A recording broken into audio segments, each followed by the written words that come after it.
যদি ফোরাতের ভিতর থেকে যখন চর গজাবে, সাগরে কি চর গজায়নি? নদীতে গজায়নি? আমাদের পদ্মা যমুনা চর গজায়, ফোরাত থেকে চর গজায় উঠবে। ওই চরের মাঝে স্বর্ণের খনি পাওয়া যাবে। হাদিস আনছি আমি অনুবাদটা শোনাচ্ছি আপনাদের। আল্লাহর হাবিব সাল্লাল্লাহু আলাইহি ওয়াসাল্লাম ভবিষ্যৎবাণী করেছেন, যখন ফোরাতের ভিতরে সে স্বর্ণের খনি উঠবে, ও মুসলমান লা তাখুযু মিনহু শাইআ, তোমরা দেখো মুসলমানেরা সেটা থেকে কিছু নিতে যেও না। এখন সেই স্বর্ণের খনিকে নিয়ে একটা বড় যুদ্ধ হবে। ওই যুদ্ধে যারাই লিপ্ত হবে সবাই ভাববে অন্যরা মরে যাক, আমি জিতে যাব, খনিটা আমার হবে। অথচ ওই যুদ্ধে যারা লিপ্ত হবে 199 জন মৃত্যুবরণ করবে। এর মানেটা কি? কোনো যুদ্ধ যখন হয় এত মানুষ কি কাটাকাটি করলে মরে নাকি? কাটাকাটি করলে তো এত মানুষ মরে না। এতে বোঝা যায় ওটাকে কেন্দ্র করে তৃতীয় বিশ্বযুদ্ধ হবে। আর তৃতীয় বিশ্বযুদ্ধ হয় সেটা হবে পরমাণু যুদ্ধ। আর পরমাণু যুদ্ধ ছাড়া এত মানুষ মরবে না। কারণ তলোয়ারের যুদ্ধ যদি হয়, পিস্তলের যুদ্ধ যদি হয়, তাহলে কিছু মানুষ পলায়া টলায়া বাঁচা যায়। কিন্তু পরমাণু যখন বিস্ফোরিত হবে একসাথে সব মরবে। আরেকটা হাদিস আমি এর সাপোর্টে পেয়েছি, সেটা হচ্ছে প্রিয় নবীজি বলেছেন যে ঈসা আলাইহিস সালাম যখন দাজ্জালকে হত্যা করবে, তখন হত্যা করবে যে জায়গায়, তার নাম বাবেলুদ। কি নাম? বাবেলুদ।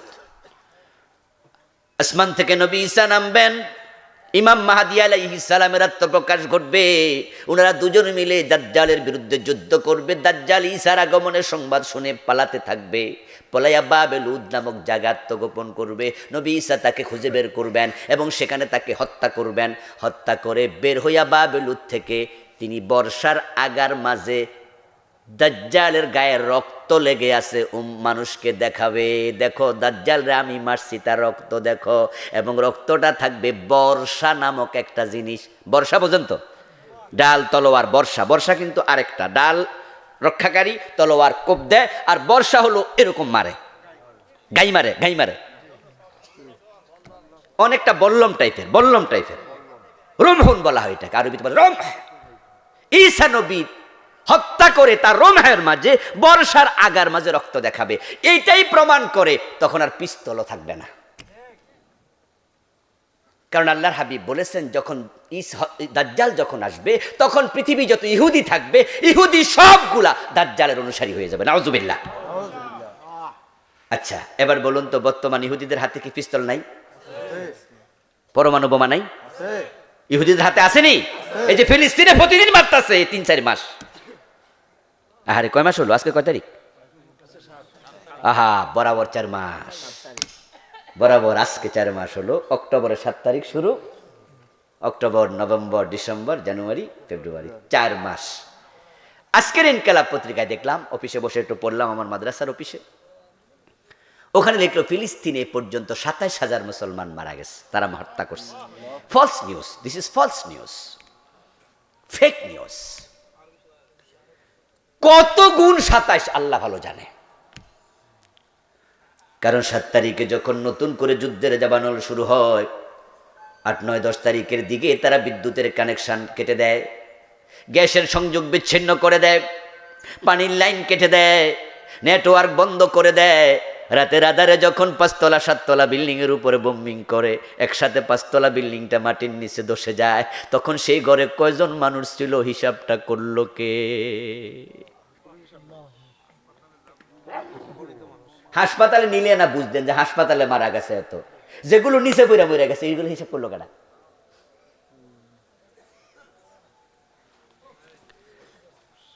ও মুসলমান, আমাদের যখন সাভারে রানা প্লাজা 9 তলা ভবন ছিল, ঠিক জানেন না আপনারা? 9 তলায় তো ছিল নাকি রানা প্লাজা? আমি সাভারে ছিলাম তখন। এই ঘটনা যেদিন ঘটে সেদিন আমি পাশ দিয়ে এসেছি মাদ্রাসা, আবার যাওয়ার সময় নিজের চোখে দেখে গেলাম। আমাদের চোখের সামনে উদ্ধার কর্মতৎপরতা চললো। আমি সেখানে জমা পড়াতাম, 14 বছর ছিলাম সাভারে। রানা প্লাজার নিচে পড়ে গেল সাথে সাথে কয়েক হাজার গার্মেন্টস কর্মী। তো যারা জীবিত উদ্ধার হয়েছে তারা গনছে, কেডা কেডা জীবিত উদ্ধার হয়েছে, গনতে পারলে গনছে, না গনতে পারলে নাই।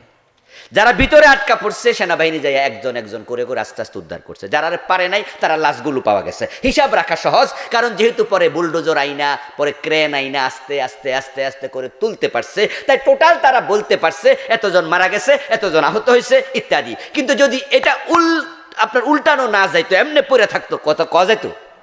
তো ফিলিস্তিনে যে বিল্ডিংগুলো পড়তেছে এগুলো উদ্ধার করতেছে কারা? কোনো পরিবেশ আছে? প্রতিদিন তো মারতেছে। গতকালকে 107 জন মরছে গতকালকে। ও মুসলমান, এখন তামাম দুনিয়ার ইহুদিদের হাতে হলো অস্ত্র। তো ঈসা নবী যখন বর্ষা দিয়া তারে মারবে, প্রমাণ হবে তখন আর অস্ত্র থাকবে না।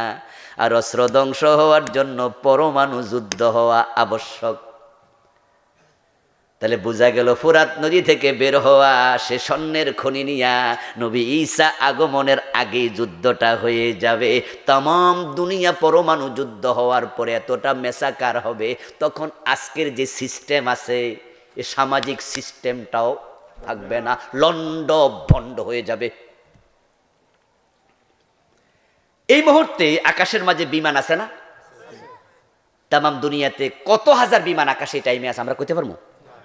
হাজার হাজার বিমান। পৃথিবীর এমন বিমানবন্দরও আছে একসাথে 100 বিমান ওঠে, 200 বিমান ওঠে, এমন বিমানবন্দরও আছে। বিশাল বিমানবন্দর, কত হাজার বিমান আকাশে আছে আমরা জানি না। পরমাণুর যুদ্ধটা যদি ঠিক এই মুহূর্তে হয়, সাথে সাথে পৃথিবীর রাডার সিস্টেম 1 সেকেন্ডে ধ্বংস হয়ে যাবে। আচ্ছা, রাডার যদি সিস্টেমটা ধ্বংস হয়ে যায়, বিমানগুলো নামতে পারবে? আর ফতে তো চিনবে না। আর এই যে বিমান আকাশে পৌঁছছে রাডার দিয়া, তো রাডার সিস্টেম 1 সেকেন্ডে ধ্বংস হয়ে যাবে। এই বিদ্যুতের সিস্টেম 1 সেকেন্ডে ধ্বংস হয়ে যাবে। সব পরমাণু চুল্লি একসাথে বিস্ফোরিত হয়ে যাবে। তামাম দুনিয়ার মানুষগুলো কোটি কোটি একসাথে মরে যাবে। থাকবে কিছু মানুষ, অল্প কিছু মানুষ, যারা পাহাড়ের সিপাই লুকাবে, গুহায় লুকাবে, মাটির নিচে লুকাবে। কিছু মানুষ বেঁচে যাবে। হযরত ঈসা আলাইহিস সালাম যখন আসবে, দাজ্জাল তখন আসবে, পশ্চিম দিকে সূর্য তখন উঠবে, দাব্বাতুল আরদ আসবে, ইয়াজুজ মাজুজ বের হবে। অবস্থা বড় ভালো না। আমার রাসূল বলছে কিয়ামতের আগে কুফরি আসবে। তাই তো বাংলাদেশে কুফর ঢুকে গেছে। এমন কুফর ঢুকছে, সিলেবাসে আমাদের বাচ্চারা স্কুলে যায় মুশরিক হয়। গত বছর দেখলাম জানুয়ারির 1 তারিখে বই উৎসব হলো, হঠাৎ করে বইয়ের দিকে তাকাইয়া দেখি আমরা ক্লাস 6-এর বইতে বিবর্তনবাদ ঢুকাইছে। সেখানে সুন্দর কইরা মানুষ এবং বান্দরের ছবি দিছিল, যে ওরা বুঝাইছিল যে মানুষের পূর্বপুরুষ আদম না, মানুষের পূর্বপুরুষ ছিল বানর। কি ছিল? বানর। আচ্ছা, আপনারা বলুন তো, মানুষের পূর্বপুরুষ বানর ছিল। আচ্ছা হুজুর, অসুবিধা কি? এটা না হয় বইতে ছিল, আর কি সমস্যা? কি সমস্যা হলো, এই তথ্যটা আল্লাহর কোরআনের পক্ষে না উল্টা? কোরআনে যা আছে তার বিপরীত চিন্তা করার নামে কুফর।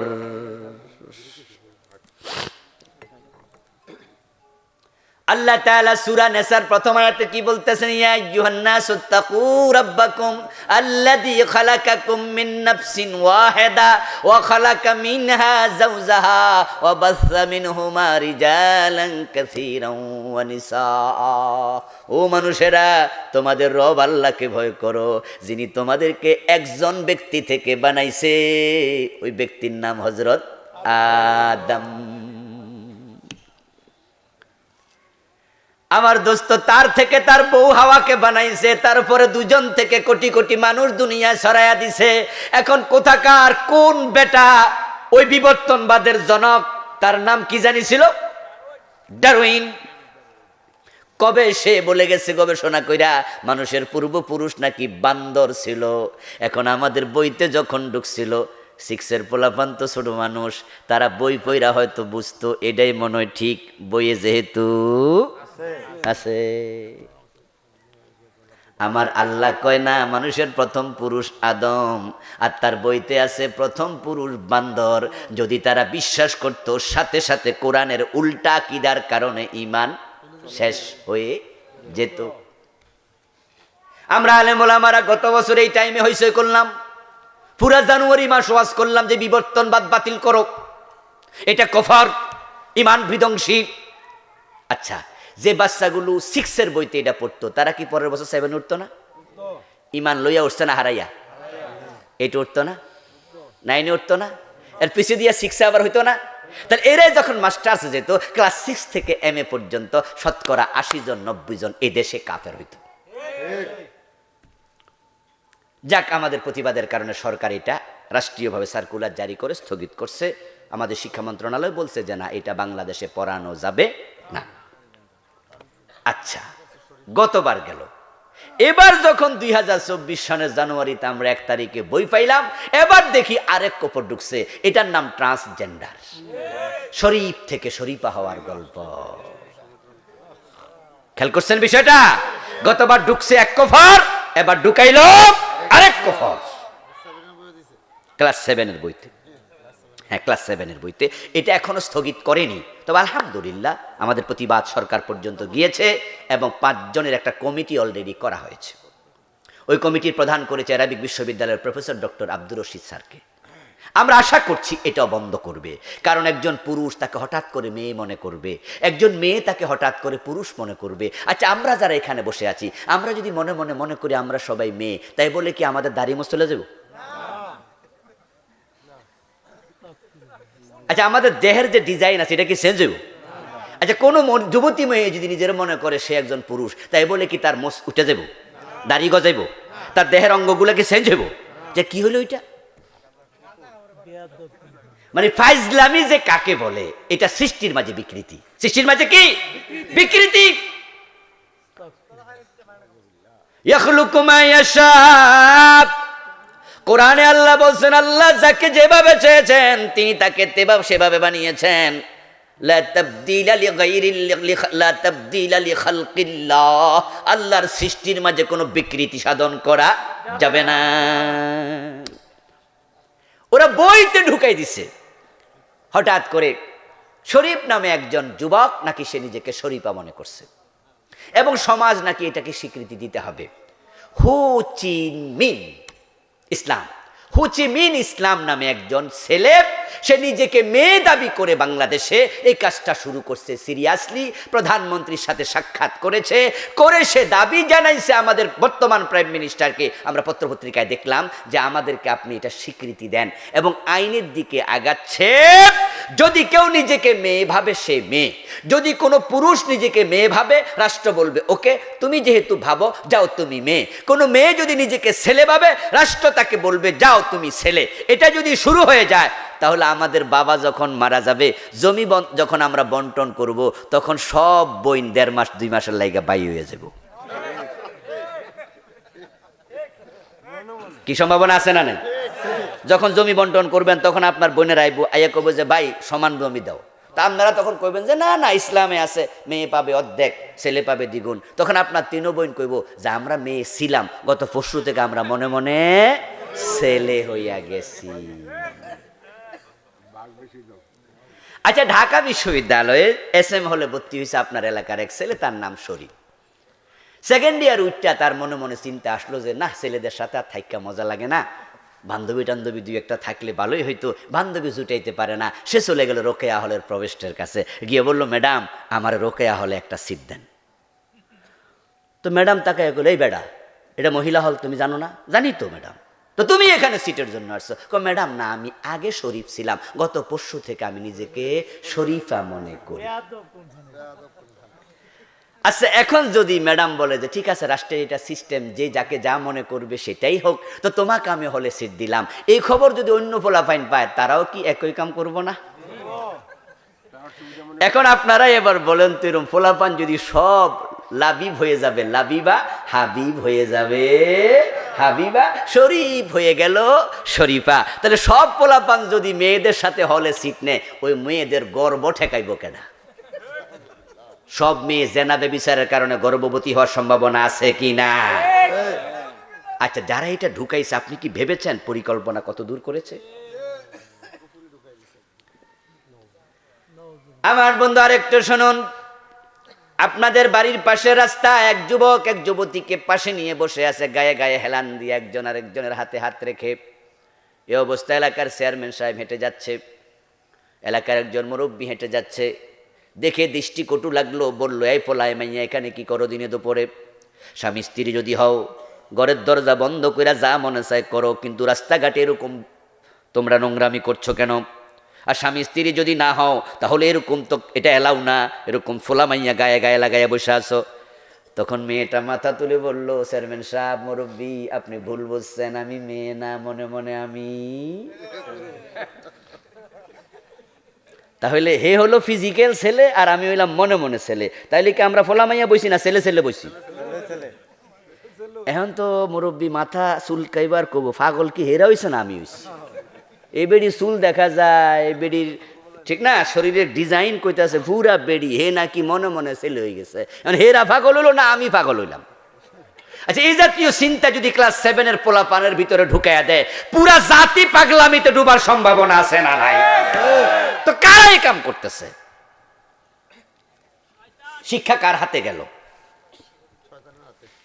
আপনারা গত 3-4 দিন আগে সময় টিভির সংবাদে দেখেছেন, ইসলাম ধর্ম বইয়ের ভিতরে হিন্দুদের দেবদেবী ঢুকাইছে, দেখছেন?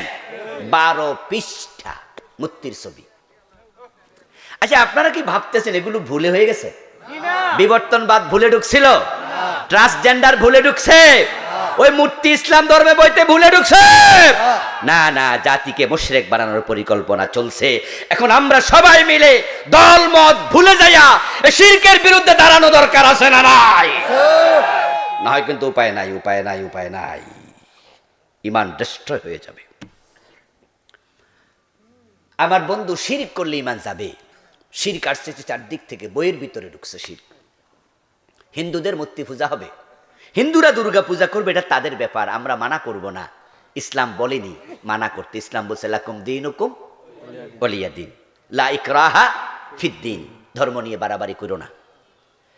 কিন্তু আপনারা যদি হিন্দুদের দুর্গা পূজা আসলে স্লোগান দেন, যেটা বইতে ঢুকাইয়া দিছে, ধর্ম যার যার উৎসব সবার, এমন স্লোগান বাংলাদেশে এখন আছে না নাই?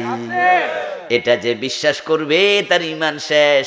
কারণ কোরআনের স্লোগান হলো লাকুম দীনুকুম ওয়ালিয়া দিন, ধর্ম তোমারটা তোমার, আমারটা আমার। তাহলে দুইটা এক না আলাদা? বলুন, হিন্দু মুসলমান ধর্ম এক না আলাদা?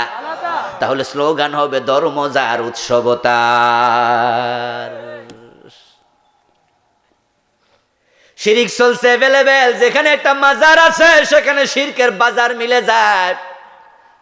ও দোস্ত আমার, মুসলমানের সন্তানেরা যখন মেলায় যায়, বাজারে যায়, তখন আমরা দেখি টিয়া ফাকির কাছে হাত গোনায়, হিন্দু ঠাকুর আসলে তার কাছে হাত মেলে ধরে বলে, আমার ভাগ্যে কি আছে একটু কইয়া দেন। আমার বন্ধু বিদেশ যাবে, সন্তান মা পাঠাইয়া দেয়, ঢাকা যাও, যাই একটু গণকের কাছে জিগাও ভিসা লাগবে কিনা। অতীত ভবিষ্যৎ ভূতপূর্ব সব জানে।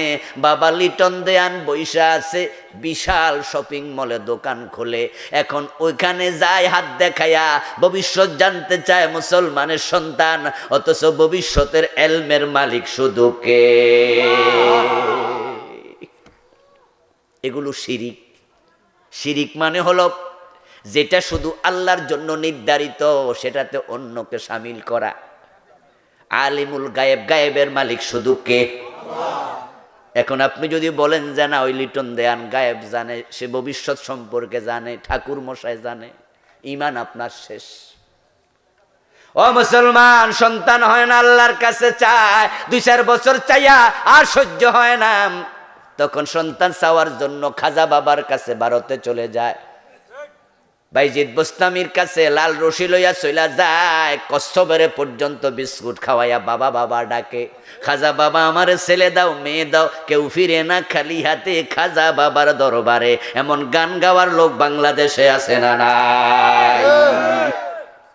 অথচ সন্তান দেয়ার মালিক শুধু কে? ও দোস্ত, ঈমান চলে যাচ্ছে ঘাটে ঘাটে। শিরিক নিয়ে আমি বই লিখছি, অনেক দিন আগে লিখছি, আলহামদুলিল্লাহ হাজার হাজার কপি দেশে মানুষের হাতে পৌঁছেছে। 2017-তে লিখছি, 16তম সংস্করণ গত ডিসেম্বরে আসছে। 29টা শিরিক লিখছি। আর মাঝে কয়টা লিখছি? 29। কইলাম তো 4-5টা, বাকিগুলার খবর কি? কুফর নিয়ে লিখেছি আলাদা বই, ওটাতে কুফর লিখছি 56টা, যেগুলো বাংলাদেশে চলমান। নেফাক নিয়ে আলাদা বই লিখেছি, ওখানে নেফাক লিখেছি বাংলাদেশে, আমাদের দেশে কোরআন হাদিস থেকে বের করে 28টা চিহ্ন লিখেছি। বাংলাদেশের লোকেরা 4টা বেশি জানে। কথা বললে মিথ্যা বলবে, ওয়াদা করলে খেলাপ করবে, আমানত রাখলে খেয়ানত করবে, ঝগড়া করলে গালি দেবে। এগুলো নেফাকে আমলি, ছোট ছোট নেফাক। কিন্তু বড় বড় নেফাক আছে যেগুলো করলে ইমান যায়, ওগুলোর আলোচনা কম। যখন কারো কাছে আল্লাহর আইনের কথা বলা হয়, কোরআনের দিকে হাদিসের দিকে, রাষ্ট্র পরিচালনার জন্য ডাকা হয়, তখন তারা যদি বলে এটাতে আমি নাই, আল্লাহ কোরআনে বলছে লোকগুলো মুনাফেক মুনাফেক মুনাফেক। আল্লাহর আইনের কথা শুনলে যাদের চেহারা কালো হয়ে যায়, তাদের অন্তরে ইমান থাকে না, তারা মুনাফেক হয়ে যায়। আমার সামনে তো অনেকে আছেন মসজিদে গিয়ে আল্লাহকে মানবেন, কিন্তু আদালতে আল্লাহর আইন যে লাগবে এই বিষয়ে কথা কইলে আপনার আর মজা লাগবে না। ডান পা দিয়ে মসজিদে ঢুকবেন আপত্তি নাই, বাম পা দিয়ে বের হবেন আপত্তি নাই। আল্লাহু আকবার বলে নামাজ শুরু হবে, কারো আপত্তি নাই। সালাম ফিরিয়ে নামাজ শেষ হবে, কারো আপত্তি নাই। ইমাম মাগরিবের ফরজ 2 রাকাত পরে ভুলে সালাম ফিরাইছে, একটা মুসল্লিও ফিরাবে না, উল্টা লোকমা দেবে। সবাই আল্লাহকে মানে, কিন্তু আবার সেই মুসল্লিগুলো আদালতের চেয়ারে বসে যখন বিচার করে, আল্লাহর আইনে একটা বিচারও আর করে না। আমাদের কুমিল্লা জজ কোর্ট আছেনি, ম্যাজিস্ট্রেট সাহেব, জজ সাহেবেরা জোহরের নামাজ পড়তে যায়, 2 রাকাত পড়ার পরে ইমাম সাহেব ভুলে আত্তাহিয়াতু না পইরা সোজা হইয়া খাড়ানো শুরু করছে। পেছন দিয়া জজ সাহেব লোকমা দিয়ে দিছে, কারণ 2 রাকাত পড়ার পরে আত্তাহিয়াতু পড়া ওয়াজিব। ওয়াজিব হুজুরে ছুটে গেছে, জজ সাহেব লোকমা দিয়া বুঝাইছে, হুজুর রাসূলের সাথে আপনার এই নামাজ মিলে না, আমি নিলাম না, আমি লোকমা দিলাম, সংশোধন করলাম। যখন হুজুর এবার ওনার লোকমা নিল, নামাজ শেষ করলো, এরপরে নামাজের পরে জজ সাহেব আদালতে বসলো, চুরির মামলার শুনানি চলছে। এখন চুরির মামলার শুনানিতে চোর ধরে হাত কাটার রায় দেয়া নফল না ফরজ? জজ সাহেব কি চোর ধরে হাত কাটার রায় দিছি কোনোদিন? উনি জেলে পাঠিয়ে দিল, 3 বছর 6 মাস, 1 বছর 2 বছর জেল দিল। আমার প্রশ্ন হলো, উনি না হুজুরের ওয়াজিবে লোকমা দিল, নিজের ফরজের খবর কি? আচ্ছা, শরীয়তে গুরুত্ব কি ওয়াজিবের বেশি না ফরজের বেশি? 40টা বছর, 50টা বছর, 30টা বছর জজ হইয়া, ম্যাজিস্ট্রেট হইয়া, আদালতের বিচারপতি হইয়া রায় দিল, আল্লাহর আইনে 30 বছরে একটা রায় দেয় নাই। কিছু মানবা কিছু মানবা না, তুমি মুমিন না। উদখুলু ফিস সিলমে কাফা। ঈমান বাঁচাতে হলে শিরিক ছেড়ে দিন। 29টা শিরিক আমি লিখেছি, জানবেন, পড়বেন, পড়াবেন। 56টা লিখেছি কুফর, জানবেন, জানাবেন, ছাড়বেন। মুনাফিকের আলামত গুলো লিখেছি, পড়বেন, জানবেন। কত লেখকের রাইটারের বই আছে, পড়বেন। আর আমল বাঁচাতে হলে 2টা কাজ করবেন। সংক্ষেপে বলে আমি আমার কথা শেষ করব, হুজুর নসিহা করে আখেরি মুনাজাত দেবেন। 2টি কাজ করলে আমল বাঁচবে না। নেক আমল না থাকলে জান্নাত পাওয়া কঠিন। হারাম খাবেন না, হারাম খাইলে আমল কবুল হবে না। 5 ওয়াক্ত নামাজ পড়ো, তো সুদে টাকা লাগায় এমন লোক কি আসেনি? আজকের মাহফিলে 2 একজন 1 টাকা সুদ খেলে 36 বার জেনা হয়। মান আকালা দিরহাম রিবা ওয়া হুয়া ইয়ালাম আন্নাহু আশাদ্দু মিন 36 জিনা।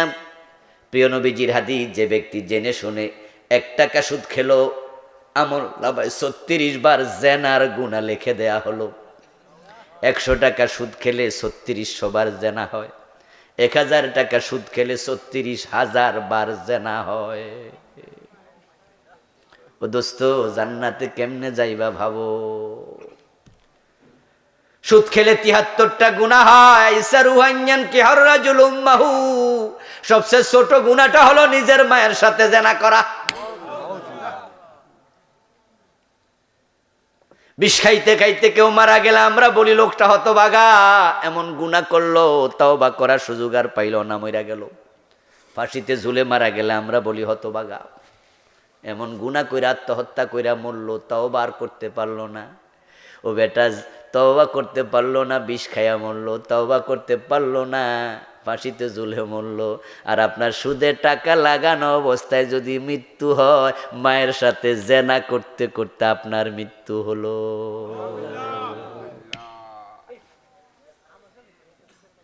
হারাম ছেড়ে দেন, হারাম ছেড়ে দেন, হারাম ছেড়ে দেন।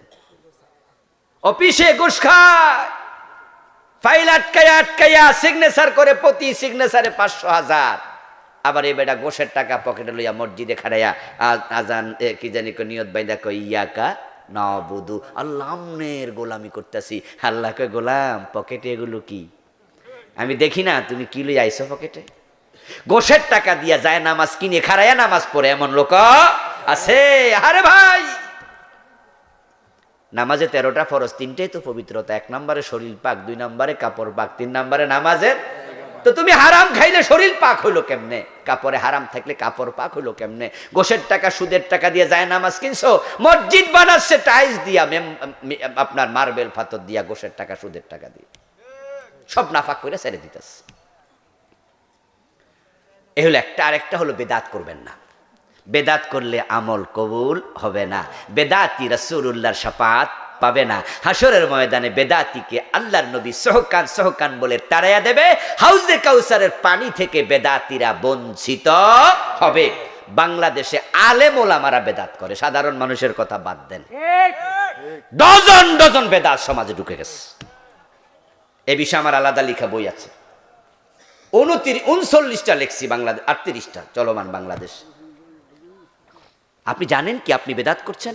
স্টাডি করেননি, জানবেন না।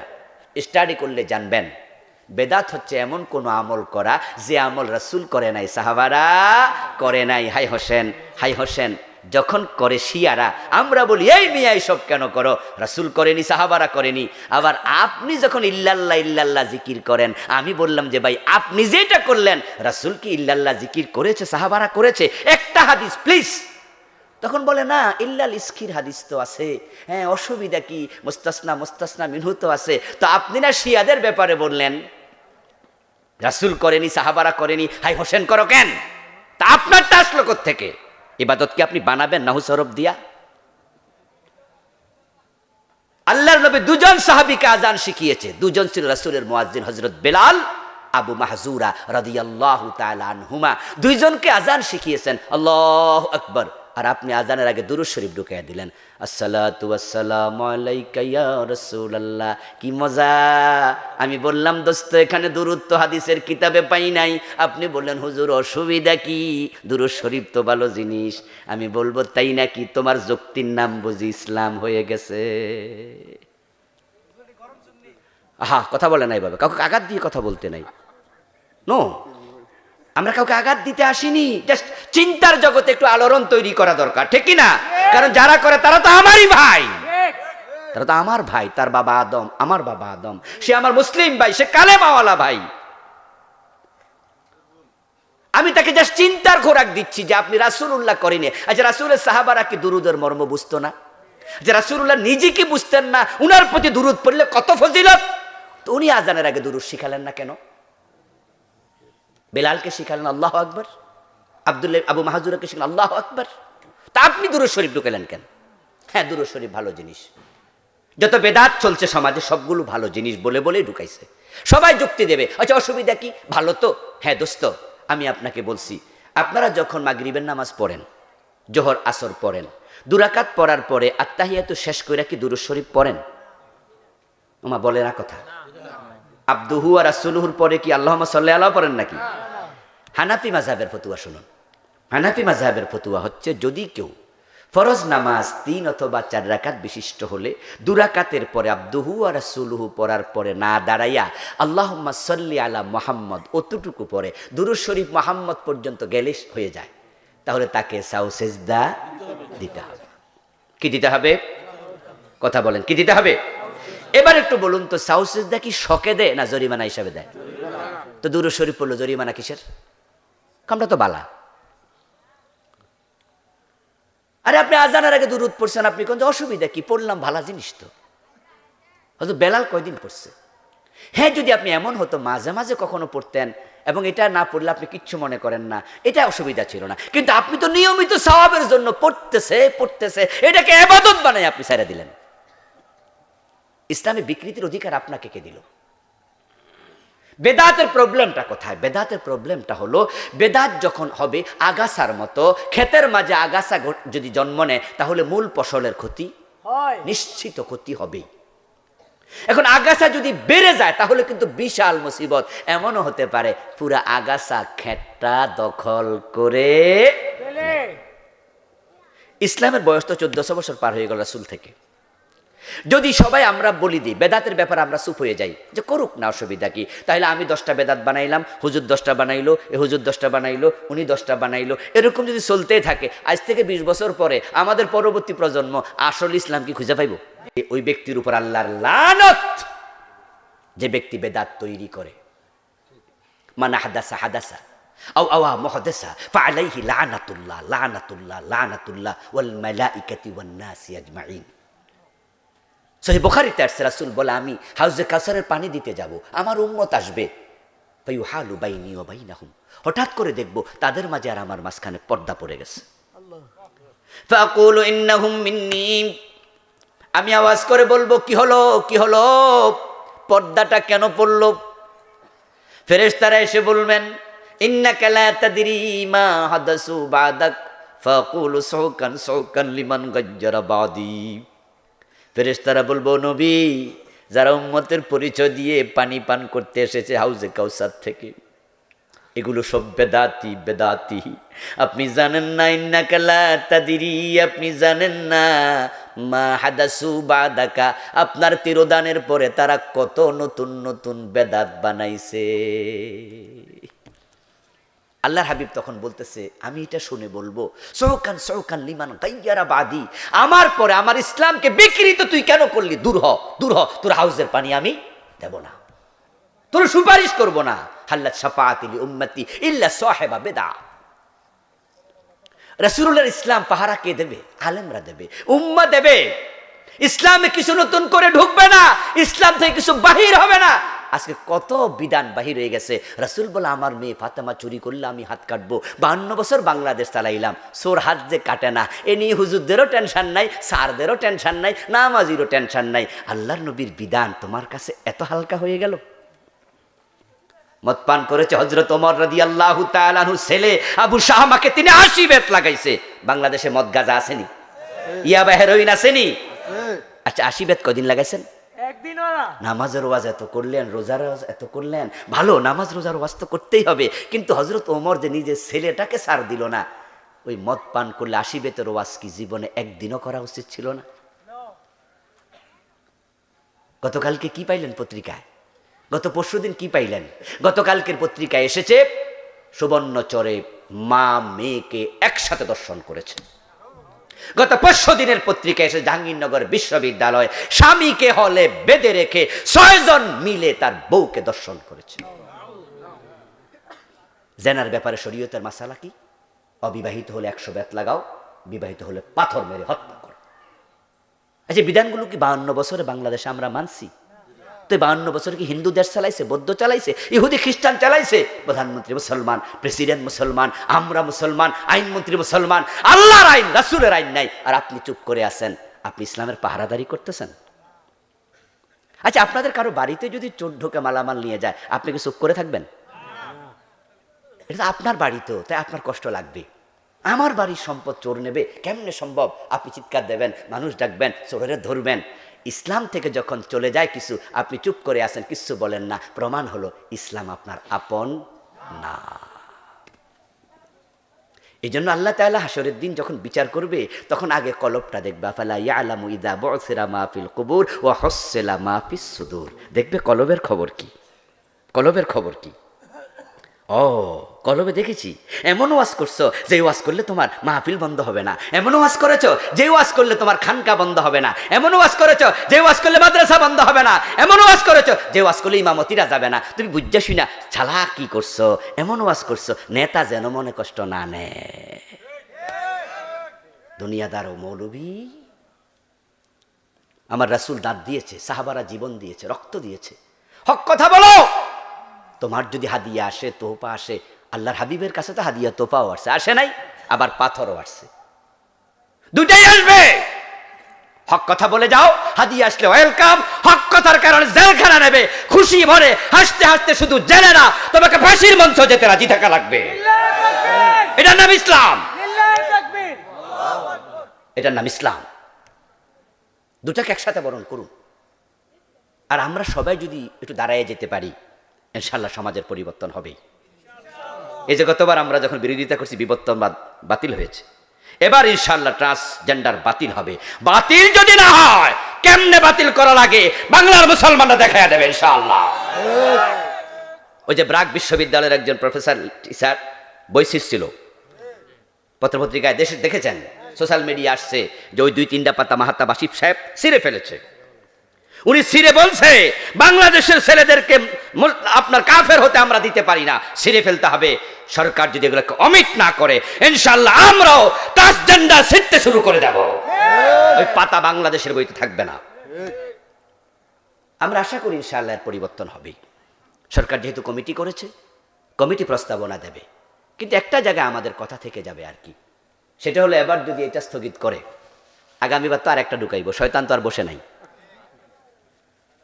আর একটা কপুর ঢুকানোর সম্ভাবনা আছে না? কিন্তু যদি যারা এই কামটা করছে ওরা জেলে ঢুকাই দিত 6 মাস, এই কাম ক্যান করলা 3 মাস জেল খাড়ো, এবং এই বই পরিবর্তন করতে যে টাকা লাগে তোমরা জরিমানা দাও, ঠেলার নাম বাবাজি। ওদেরকে যদি জেলে দেয়া হতো, জরিমানা করা হতো, সামনের বছর কুফরি ঢুকানোর সাহস আর করত না। এই জন্য আমাদের দাবি থাকবে প্রশাসনের কাছে, রাষ্ট্রের কাছে, এই অন্যায়গুলো যারা করছে, আবহমান কাল ধরে চলে আসা বাংলাদেশের যে সংস্কৃতি সভ্যতা, এটাকে বিধ্বংস করার জন্য যারা হাত ঢুকাইছে শিক্ষা ব্যবস্থায়, ওদেরকে বিচারের আওতায় আনতে হবে। আমার প্রিয় ভাইয়েরা, আমার লেখা মোট 7টা বই আছে, আমার গাড়িতে পাবেন ইনশাআল্লাহ। হুজুর যেহেতু কথা বলবে, স্টেজে বইগুলো এখন আনা হবে না। আপনারা যারা নিতে চান গাড়ি থেকে সংগ্রহ করুন। হুজুর নসিহা করবেন, নসিহা শুনবেন, হুজুরের সাথে একসাথে দোয়া করে বিদায় নেবেন। আমি আমার জন্য দোয়া চাই, আপনাদের জন্য দোয়া করে বিদায় নিচ্ছি। আসসালামু আলাইকুম ওয়া রাহমাতুল্লাহি ওয়া বারাকাতুহু। হুজুরের কথা শুনবেন, তারপরে যাবেন। কেউ যাবেন না, আপনাদের জন্য মেহমানদারির ব্যবস্থা আছে, বসেন। হুজুর সংক্ষিপ্ত আলোচনা করবেন এবং মোনাজাতের মাধ্যমে আজকে মাহফিল শেষ হবে। মাহফিল শেষে ইনশাআল্লাহ আপনাদের জন্য তাবারুকের ব্যবস্থা আছে, আপনাদের জন্য ভালো মানের তাবারুকের ব্যবস্থা আছে ইনশাআল্লাহ। বসেন।